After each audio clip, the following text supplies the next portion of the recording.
తెలంగాణ మంత్రి కొండా సురేఖ ప్రముఖ నటుడు అక్కినేని నాగార్జున కుటుంబానికి క్షమాపణలు తెలిపారు. గతంలో వారిపై చేసిన వ్యాఖ్యలపై పశ్చాత్తాపం వ్యక్తం చేస్తూ ఆమె అర్ధరాత్రి ట్వీట్ చేశారు.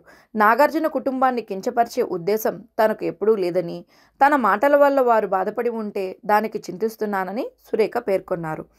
గతంలో చేసిన వివాదాస్పద వ్యాఖ్యలను పూర్తిగా వెనక్కి తీసుకుంటున్నట్లుగా ఆమె తన ట్వీట్లో తెలిపారు.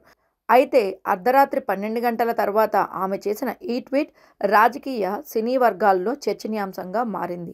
కొంతకాలం క్రితం బీఆర్ఎస్ నేత కేటీఆర్పై విమర్శలు చేస్తూ కొండా సురేఖ అక్కినేని కుటుంబంపై, ముఖ్యంగా నాగచైతన్య, సమంత విడాకుల విషయంపై వ్యక్తిగత వ్యాఖ్యలు చేశారు. ఈ వ్యాఖ్యలు పెద్ద వివాదానికి దారితీశాయి. దీనిపై నాగార్జున తీవ్రంగా స్పందించడంతో పాటు ఆమెపై పరువు నష్టం దావా వేశారు.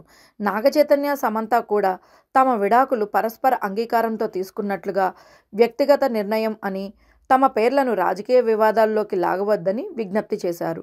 సినీ పరిశ్రమ ప్రముఖులు కూడా సురేఖ వ్యాఖ్యలను ఖండించారు. ఈ పరిణామాల నేపథ్యంలో మంత్రి కొండా సురేఖ వెనక్కి తగ్గి నాగార్జున కుటుంబానికి క్షమాపణలు తెలిపినట్లుగా సమాచారం.